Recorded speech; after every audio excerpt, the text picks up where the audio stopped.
Hi, my name is Ahmed. I come from the glorious country of Iraq, and I'm a born Muslim. My problem is that I practiced Islam when I was... Brother, first we'd request questions from the non-Muslims. Once all the questions from non-Muslims are over, inshallah, we'll give you a chance. Yeah, but I'm telling my problem only. Okay. But you said you're Ahmed and you're a born Muslim. I am born Muslim. But now are you a Muslim or not? I'm agnostic. Oh, so now you have left the religion of Islam. Yeah, I'm confused. Okay, fine. If you have left the religion of Islam, you can ask the question, brother. Okay. So my question is, how come I don't have the faith that you and the other Muslims have and some of my friends, even though I practiced Islam a lot and I even did Umrah, but I still do most of the sins that are forbidden in Islam, and I sometimes am lazy to do the prayer and the other subjects we have to do in Islam. I have read many books and about other religions and conspiracy theories and documentaries and such. I even have seen your own videos on YouTube, and there are many questions that go around my head about Allah and the Messenger and Muslims in general. And basically the most important question is, you said in one of your debates or questions that Allah is the creator and He's uncreated. But I have realized, how can the uncreated exist? And if He exists, how can we notice Him? How can we see Him or hear Him or feel Him or know of His existence if He's uncreated in our own dimension or so? That's one of the questions. Brother Ahmed said that he is a born Muslim. He comes from Iraq. He read the Quran, he read the books, but he commits many sins. He believes maybe sometimes he's agnostic and he's lazy for praying. Brother, before I answer your main question, if you do sins and if you're lazy for praying, that does not make you a non-Muslim. As long as you believe that praying is fard, sometimes you miss, it's a sin. It's a major sin that you sometimes don't pray, but that doesn't make you a non-Muslim. If you say praying is not required, then you're doing kufr. But if sometimes you do sin, sometimes minor sin, sometimes major sin, it is haram, it's forbidden, but that does not throw you outside the fold of Islam. There are sometimes waswasa of the shaitan asking you, you're a Muslim, but this is wrong in Islam, this is wrong. And it does deviate the person's mind. At that time, maybe your iman may be low.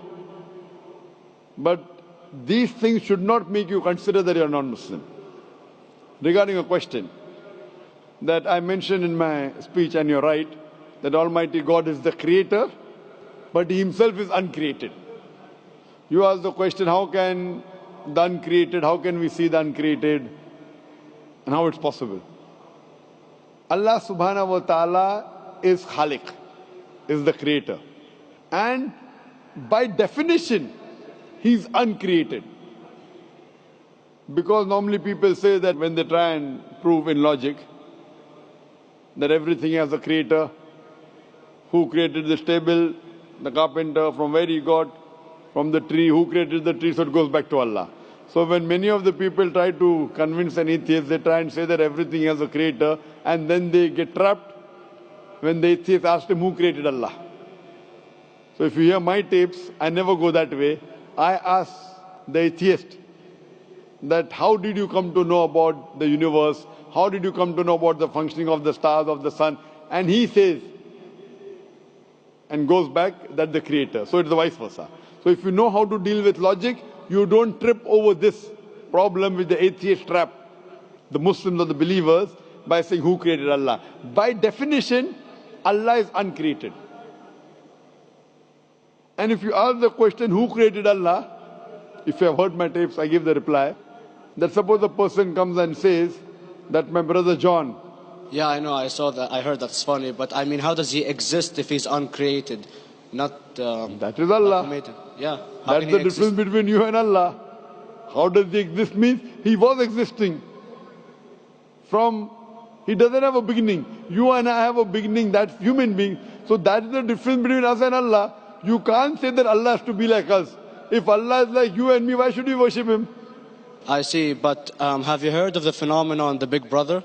used by various orders and political agendas to control the people and such by implementing it into multiple gods, and then later on it became a monotheistic religions all over the world to make it easier for Big the Brother, people to... sorry, I've never heard of the religion Big Brother. It's not a religion. It's like a theory, an idea, basically. For What does it say? Yes? What does this idea say? What does it say? Is that when you have a big brother, it's easier for you to live life. When you have someone watching you the whole time, understanding you the whole time, protecting you the whole time, being with you the whole time, and you can talk to him, although he never talks to you back, maybe in your dreams, do it to your mind and such, it's easier for you to live. While a human who does not have a big brother and is not easily controlled into doing so and having complete freedom is a danger for the major ruling powers and such. What does this say? I don't understand. Big brother may be there, big brother may not be there. What does it have to do with Islam and God? What does it have to do? Because basically Allah is watching you the whole time. So you want to say that Allah is like a big brother? Indeed, you use him for your protection so you won't be scared. You know what I mean? See, this is the hypothesis. Hypothesis. If you have heard, how do I convince an atheist? If you have heard my answer, that you said that you're agnostic, you're atheist. Yeah. So first thing I do to an atheist is I congratulate him. What? I congratulate him. Have you heard my answer of atheist? Yeah, you congratulate them and stuff. But I haven't seen your debates with the atheist. I just saw your answers on some questions. Fine, so you haven't seen the answer of atheist? No, but I've seen your debate with David William Campbell. And David William Campbell is not an atheist. Yeah, yeah. Now when an atheist tells me he does not believe in God like your theory of Big Brother, yeah, and if you believe in that theory, I will ask you, first thing I do to the atheist, I congratulate him. You know why? Yeah, because they think and they don't follow what their parent does and such stuff like that. No. I congratulate him because he is not doing blind belief.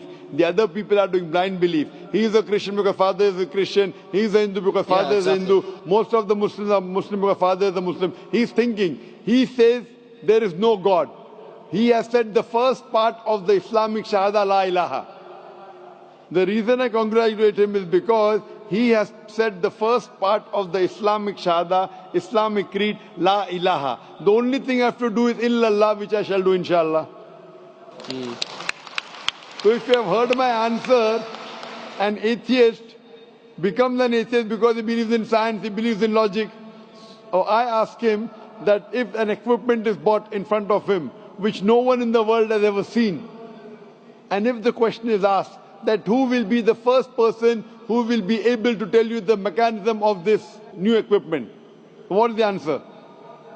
Of course he's going to tell you the producer or the maker of this equipment. Creator, producer, maker.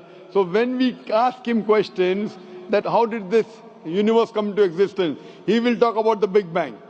This what we're going to talk is already mentioned in the Quran 1400 years ago in Surah Anbiya chapter number 21 verse number 30. Avalam yaral lazina kafaru anna samawati wal arda kanat ratkum fataqnahuma. Do not the unbelievers see that the heavens and the earth were joined together and we clove them asunder. This what you came to know 50 years back is mentioned in the Quran 1400 years ago. Who could have mentioned that? Well, in various civilizations in like 2000 or 5000 BC before Islam came or Christianity itself, there was various civilizations that are good in astronomy and they know more about our solar system than we do now, sadly. Brother, your knowledge of science is little, not in-depth. I do agree. There are certain things which were known as hypotheses. For example, we came to know, we were proved that the earth was spherical in 1577. I know that in 6th century BC, there were Pythagoreans who believed that the earth was spherical. But the same Pythagoreans who believed the earth was spherical also believed that the earth was the center of the universe, which is wrong. You show me one civilization which believes 100% what the Quran has mentioned. I challenge you. What you say, so do you mean to say there was a person who said, okay, this civilization, out of 100 things, these 2 things are right. Out of 100 things, these 5 things are right. Out of this 100, and picked and chose. Who can do that? No one besides the Creator. Even if you know that there were 10 different civilizations, hundreds of civilizations, there is not a single civilization that you know in the past which knew 100% of science what we know today. So where is your logic? Where is your theory? I do know that certain things are hypotheses, which were proved later on. But there is not a single civilization which knows everything what is mentioned in the Quran. So the answer goes back to the original question, who could have collected this in the Quran? Someone 1400 years back, could he do and say, okay, out of these 100 things, these 3 are right, out of these 100 things, these 2 are right, out of this, it's not possible. Mathematically, it's not possible. Well, you never gave the idea of extraterrestrials or so. I mean, knowledge is power. And brother, I'm asking you a simple question. We are not come here to have a debate. Yeah. I'm asking you a question. Point out a single civilization. You're asking something else. Yeah. We are not here to discuss. You can come in the room and discuss. You ask a question, I'm giving you the answer. You gave about old civilization. I told you you're right. But out of 100 things, 98 they were wrong. So I'm asking you, who could have mentioned this in the Quran? You're talking something else now. Yeah, well, I'm asking a simple question, 2 plus 2 equals how much? You are saying, I'm telling you 3 multiplied by 3 is how much? I'm asking a name, you're telling that where do you live? I'm asking a simple question, name me a single civilization which has everything what was mentioned in the Quran. Do you know of any or not? Yes or no? Well, not everything, of course. Even not 10%? Why? Babylon knows of most of the planets and such. Planet is not the only thing mentioned in the Quran. There are 1,000 things mentioned in the Quran. To say what 1,000 things are mentioned in the Quran, 10% would be equal to 100 things. Did Babylonian civilization knew about 100 things mentioned in the Quran? No, because they don't have the They knew 5 or 6 things. In percentage wise, very small. So, of course. Who can be the author of the Quran besides the creator to know what is right, what is wrong? Today science has established the hypothesis mentioned by Babylonian so many centuries back is today proven. So these were hypotheses in the past, which out of them many have been rejected, some have been accepted. So to collect all which is 100% correct has to be from the creator and no one else. Hope that answers the question. Yeah. Do we have a non-Muslim on the brother's mic on the right?